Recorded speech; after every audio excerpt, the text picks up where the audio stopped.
नमस्कार। मैं आयुर्बज एप्लीकेशन तथा चरक कोचिंग सेंटर की ओर से वैद्य धवल दौलकिया आप सभी का आज के सेशन में स्वागत करता हूं। आज हमारा टॉपर्स टॉक सेशन है। उसमें आज हमारे साथ जुड़े हैं डॉक्टर वंदना। तो मैं डॉक्टर वंदना से निवेदन करूंगा कि वो अपना शॉर्ट इंट्रोडक्शन दे। Myself Vandana Tarkhana. मैंने OH नाजर आयुर्वेद कॉलेज से अपना BMS कंप्लीट किया है।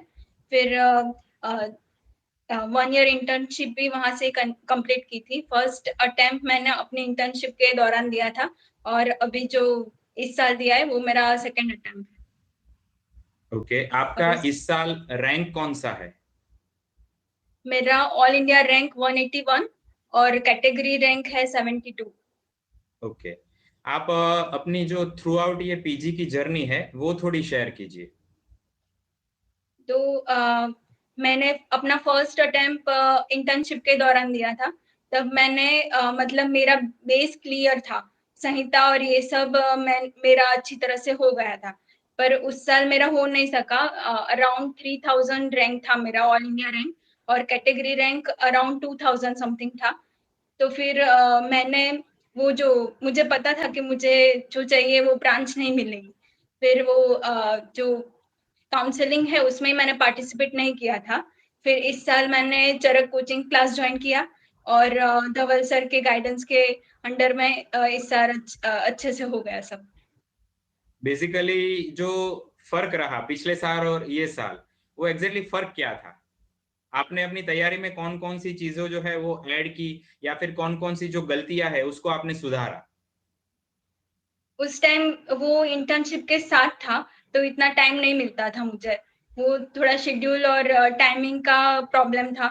और जो कोचिंग क्लास है उसमें भी वो पर्सनली हम पर ध्यान नहीं देते थे।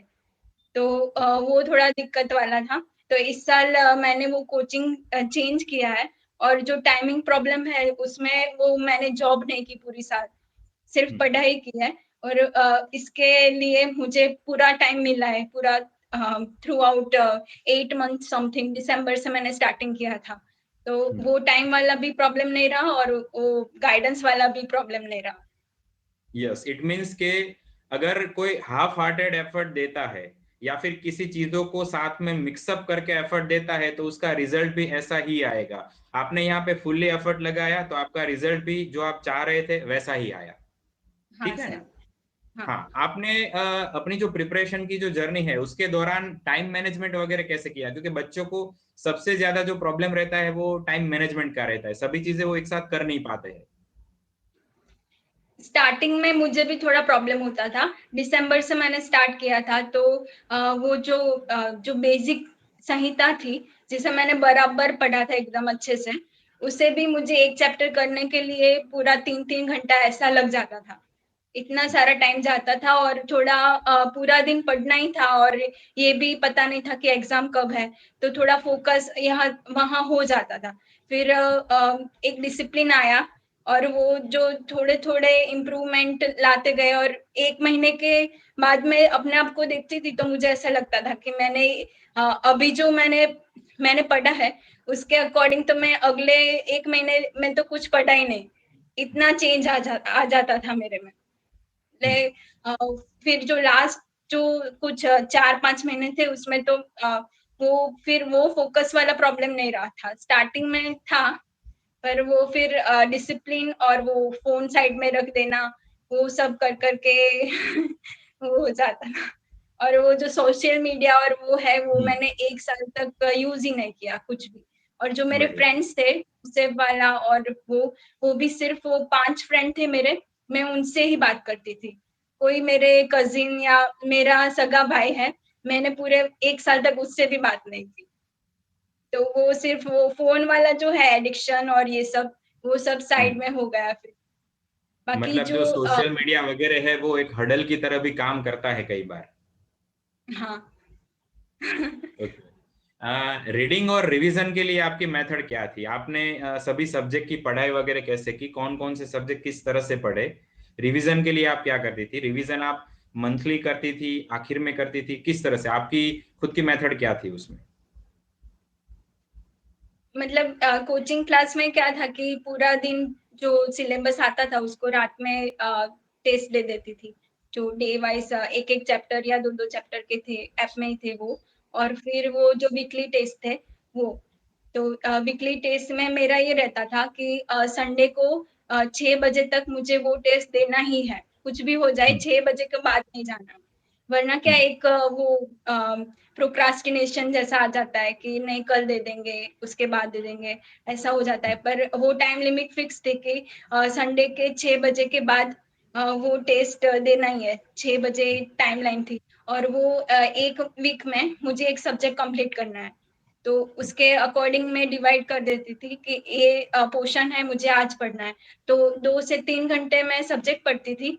फिर दोपहर को 4 से 5 घंटे जो वीकली टेस्ट का सिलेबस होता था वो, और जो आज का जो सिलेबस जो अगले दिन सर ने पढ़ाया, आपने पढ़ाया था, वो पढ़ लेती थी। तो 4 से 5 घंटे में वो हो जाता था, और रात को 1 से 2 घंटे में डिस्कशन करती थी। डिस्कशन मैंने स्टार्टिंग से ही चालू किया था, और वो एग्जाम के 3 दिन तक, अगले 3 दिन बाकी थे, तब हमने वो बंद किया था। तो वो बहुत हेल्पफुल रहा है। आपके वो सभी फ्रेंड का हो गया डिस्कशन वाले? हाँ, सबका हो गया है। सब अच्छे अच्छे रैंक पे अभी। ओके, मतलब ग्रुप डिस्कशन का भी एक अच्छा प्रभाव रहता है। हाँ सर। और ग्रुप वो डिस्कशन में आपकी सब, क्या मेथड थी? हाँ, ग्रुप हाँ, डिस्कशन में आपकी क्या मेथड थी? ग्रुप डिस्कशन में या तो हम लोग कोई टॉपिक सिलेक्ट करते थे कि आज तू ये 2 चैप्टर पढ़ लेना, मैं ये 2 चैप्टर पढ़ लूंगी। तो हम लोग 5 फ्रेंड थे, तो सभी अगर एक एक भी चैप्टर पढ़ते थे तो 5 चैप्टर का ऐसे रिवीजन हो जाता था वहां पे। तो रिवीजन के लिए अलग से टाइम नहीं देना पड़ता था। और वो जो अकेलापन होता है कि हम लोग सब अपने अपने घर पे हैं इंटर्नशिप के बाद, तो वो जो अकेलापन और डिमोटिवेट कभी कभी हो जाता है कि अभी तो इतना सिलेबस बाकी है और ये सब, तो वो जब 5 जन साथ में करते हैं तो वो थोड़ा कम हो जाता है। ज्यादा लोगों से बातें ज्यादा होती है, ऐसा कभी नहीं हुआ? पर वो सब लोगों का सेकंड अटेम्प्ट था, और सभी लोग इतने ही सीरियस थे जितने मैं थी। तो कभी कभी तो ज्यादा मुझे लगता फोकस था थे कि सभी। वो लोग मेरे से ज्यादा एक्टिव है और फोकस्ड है, तो उनसे मोटिवेशन मिलता था। पर कभी कभी हो जाती थी बातें भी। क्वेश्चन सॉल्यूशन की आपकी क्या मेथड थी, पेपर सॉल्व वगैरह की, और आपने उसमें कितनी प्रैक्टिस की थी तकरीबन, कहाँ से की थी? मतलब ये जो डेली वाला सिलेबस है, डेली सिलेबस के कुछ 20 से 25 क्वेश्चन आते थे। फिर आपने जो बुक्स दी थी वो चरक सार संग्रह वाली, उससे भी बहुत सारा बेनिफिट हुआ है, उसके एमसीक्यू से। और फिर वो जो वीकली टेस्ट आते थे, या 2 या 3 टेस्ट होते थे हमारे, एक ही सिलेबस के 2 या 3 टेस्ट, तो उससे पता चल जाता था कि ये टॉपिक वीक है, तो उससे फिर करेक्शन हो जाता था। उसके बाद जब वो फुल सिलेबस का और वो पर्टिकुलर स्थान का जब टेस्ट आया, तो उससे भी काफी सारे पेपर्स और बहुत सारे सॉल्व किए थे। तो पर्टिकुलर एक टाइम रखा था मैंने कि शाम को 6 से 8 बजे तक पेपर ही सॉल्व करना है या एमसीक्यू ही करना है। तो वो तो कभी भी कहीं भी कर सकते थे, मैं नीचे चली जाती थी वॉक पे या कहीं पे जहाँ थोड़ा शोर हो, ऐसी जगह पर बैठ के वो सॉल्व किया है। तो थोड़ा फोकस रहना, वो एग्जाम टाइम पे फोकस रहना और ये सब भी सीख जाए इसलिए। आपने फुल सिलेबस के कितने पेपर अप्रोक्स सॉल्व किए होंगे फुल सिलेबस के? हमारे एक लास्ट मंथ में पेपर स्टार्ट हुए थे फुल सिलेबस के, उसके हम्म, पहले स्थान वाइज पेपर थे और संहिता वाइज पेपर थे।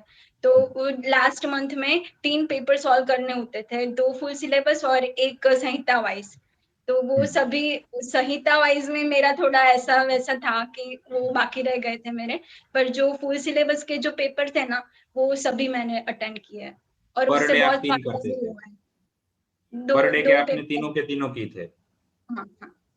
ओके। स्टार्टिंग में तीनों हो जाते थे, पर लेट, थोड़ा लेट, मतलब एग्जाम के 15 डेज पहले वो 2 पेपर हो जाते थे, 3 तो नहीं कर पाती थी पर 2 कर लेती थी। ओके, आपने रिसर्च के लिए, आयुष जीके के लिए, संस्कृत के लिए क्या पढ़ाई की थी, किस तरह से की थी? संस्कृत के लिए और जीके के लिए, दोनों के लिए सर ने जितना बताया था उतना ही किया था। मतलब सर ने जितने आपने जितने मटेरियल्स अपलोड किए थे, वो हम लोग डिस्कशन में ले लेते थे। ऐसे अकेले बैठने जाए ना तो नहीं हो पाता था वो जीके वाला पोर्शन। तो सब साथ में बैठ के डिस्कस कर लिया और वो उसी में से सभी आए थे क्वेश्चन, उसके बाहर कुछ भी नहीं था ऐसा। द्रव्य गुण और रसशास्त्र सब्जेक्ट जो है वो बच्चों को बहुत ज्यादा परेशान करते हैं। उसमें बच्चों की गलतियां भी काफी होती है। आपने वो दोनों सब्जेक्ट को कैसे टिकल किया था? सर मैं सुबह में जब पढ़ने बैठती थी तब 30 मिनट्स या 40 मिनट्स, स्टार्टिंग में 40 मिनट्स और बाद में 30 मिनट्स। 40 मिनट्स पहले द्रव्य गुण, उसके बाद रसशास्त्र, और उसके बाद जो पर्टिकुलर सब्जेक्ट का मैंने जो पर्टिकुलर पोर्शन डिसाइड किया है वो ऐसा स्टार्टिंग ही उससे करती थी, वरना मेरा भी रह जाता था। अगर वो छूट गया तो फिर पूरे दिन में वो पढ़ने का चांस नहीं मिलता था, तो पहले उसी से स्टार्ट करती थी। आप अपना पूरी ये जो जर्नी थी उसको आप जैसे ओवरव्यू करें तो आप अपना कुछ सक्सेस मंत्र वगैरह बताना चाहेंगे? वो जो वीकली सिलेबस होता है ना, वो कंप्लीट होना चाहिए। अगर वो एक बार छूट गया तो फिर पूरे जर्नी में वो छूटा ही रह जाएगा। तो जो वीकली सिलेबस सर ने दिया है वो एकदम कंप्लीट करना चाहिए, और जो सर बताते हैं वो ब्लाइंडली फॉलो करना चाहिए। उसमें अपना दिमाग नहीं लगाना चाहिए कि 3 पेपर का है तो 2 ही करूँ। वो मैंने गलती की थी, पर आप मत करना।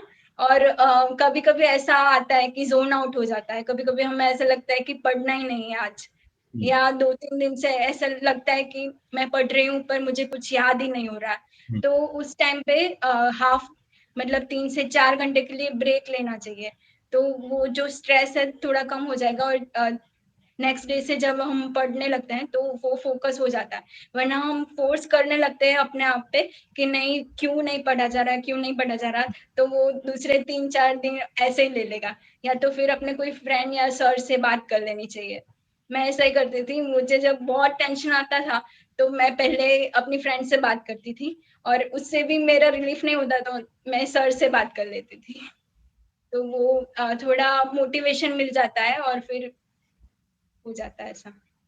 आपको अपनी प्रिपरेशन दरमियान कुछ हर्डल्स वगैरह आपने फेस किए? कौन कौन से, अगर किए हैं तो? मतलब स्टार्टिंग में मैं घर पे ही थी, तो वो जो फैमिली वाला प्रॉब्लम्स कि कोई गेस्ट आ गए या कहीं पे जाना हुआ, कोई फंक्शन है, तो वो लोग सब ऐसा ही समझते हैं, तो घर पे बैठ के पढ़ती है तो आ सकती है ऐसा। पर फिर वो अवॉइड करना, मतलब उनको ना बोलना, वो ज़्यादा डिफ़िकल्ट हो जाता है, क्योंकि घर पे ही बैठ के उनकी मेंटालिटी ऐसी हो जाती है कि ये तो घर पे ही बैठ के पढ़ रही है, तो कोई बात नहीं ऐसा। और फिर दूसरे छोटे-मोटे प्रॉब्लम्स, कोई डॉक्यूमेंट की वजह से या फिर फैमिली में कोई बीमार है, तो वो प्रॉब्लम आ जाता है। और मेरा घर लाइब्रेरी से बहुत दूर है, तो अभी मैं लाइब्रेरी भी नहीं जा सकती, मैंने पूरी पढ़ाई अपने घर पे ही की है। तो वो सब आ जाता है, पर मेरी फैमिली भी बहुत सपोर्टिव थी कि कोई प्रेशर नहीं था मुझ पे, तो वो हो गया। बहुत बहुत धन्यवाद। आपने बहुत अच्छा बच्चों के लिए बहुत अच्छे मोटिवेट किया बच्चों को। उसके लिए मैं आपका आभारी हूँ। Thank you, thank you. Thank you sir.